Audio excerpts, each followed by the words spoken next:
What's up, YouTube? Time for another sled video. So went out and bought a sled as usual. This one's a little bit different. I haven't had a sled like this in quite a while, so I guess I'll show you guys it. I already got some of the stuff pulled off it, but I'll explain that here in a second. That's right, we went and bought a Pro R 600. This is switchbacks. It's got the 136. It's already all studded up. This was actually a Iron Dog race sled. So for those that don't know about Iron Dog, it's the longest, toughest sled race in the world. It's like 2,000 miles. Pretty crazy. And this is one of the sleds that was used. Probably wonder what that goofy stuff is. That's because they used to have auxiliary fuel tanks mounted there. And yeah, pretty cool.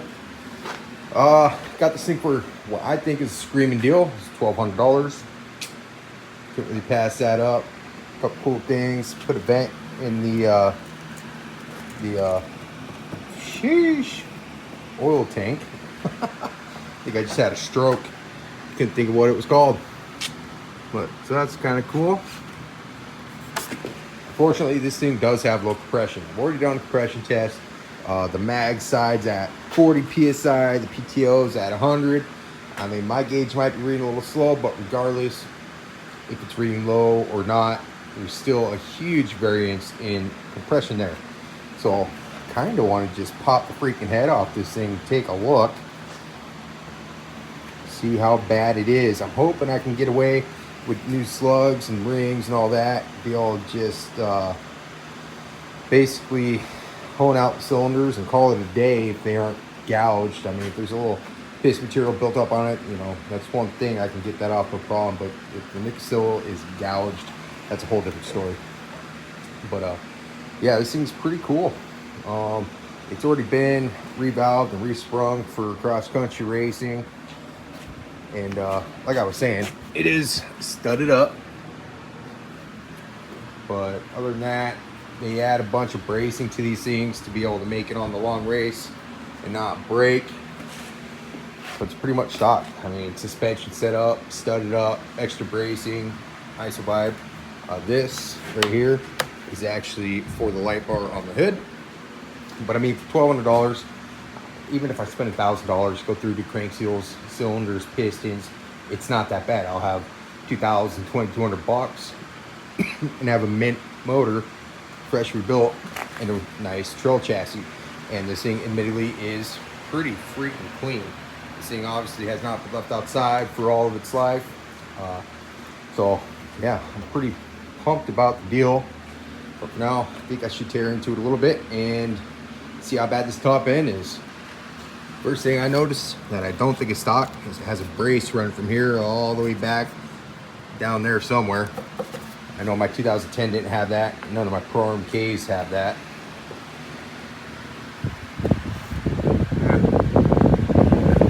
Back down there, so let's check that out. Damn, it's empty. Let's hope we find some goodies in there. All right, I went ahead, pull the bolts out. Yeah, coolant mess. Oh my goodness, it's terrible for the motor. So I'll get some of those comments. Doing this a long time. Haven't ridden a motor doing this yet. However, remember, this thing ran, but it was low on compression. So I'm really hoping that it's not too bad. Hopefully I can get this pulled off. Oops, coolant everywhere. Mess. Oh, nope. I got to pull a couple more things. Primarily that little hose. I was hoping I'd get this out of the way enough, but the answer is no. I didn't pull it because the stupid clip is broken. All right, 1 second. We'll get back to this. Okay, so that cylinder had 100 psi. It's looking all right. This piston has gone to hell and back. Looks like it just went through a ton of detonation. Ate the exhaust side of the piston, which then bounced around the crown there. That's my prediction. So more than likely, I don't know, plugged up injector, fuel filter, but more than likely a crank seal. Because I actually, my 2010, it went 3,500 miles before the little 600 gave out because crank seal. Apparently, I don't know why. It just seems like crank seals on these things. But let's roll this thing over and see how this cylinder looks. Jeez. I'm gonna get something to wipe it out, but so far, oh wait, hold on. No, she smoked right there. Destroyed. All right, easy cylinder.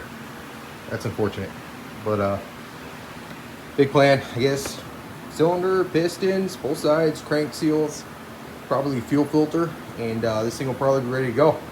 I imagine I could probably find a cylinder for a couple $100, another couple hundred for pistons, $40, maybe we'll call it 150 for gaskets and seals and stuff like that. So 1,200, call it 250, another 500 for pistons and a cylinder. Oof, I wonder about the head.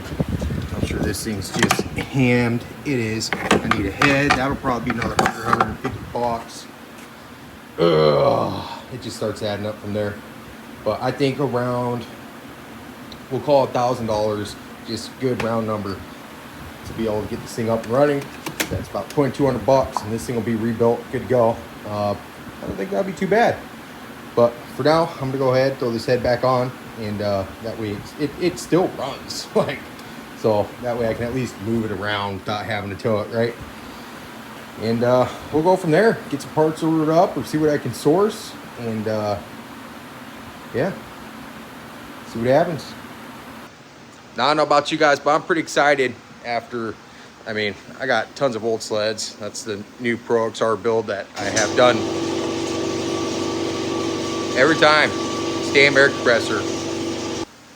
Like I was saying, I got lots of old sleds and projects and stuff like that going on. It's kind of nice to have something new. I know everybody was like, oh, Pro R or the Pro RMK. Honestly, I sold that thing right away. As soon as I found out that 800 had smoked crank, I bailed out on that thing, right? I didn't want to put the money into it, put a crank and this and that, blah, blah. I ended up having way more into it than I would have wanted for a Pro RMK 800. Myself, I like the 600s better, as odd as that sounds. No, they don't make anywhere near as much power, but overall reliability, they're more reliable. And on a newer sled, that's what I'm looking for, especially on a newer trail sled specifically. So yeah, let me know what you guys think. I'm pretty pumped about it. Hopefully you guys are going to be excited to go along with the ride with us, and we'll get this thing up and running just as soon as I can find some parts. Stay tuned. Till then, even with all that damage, still runs. I don't hear any knocks, rattles like the crank's bad or nothing, but yeah, cool. I think this will be an easy one to fix up.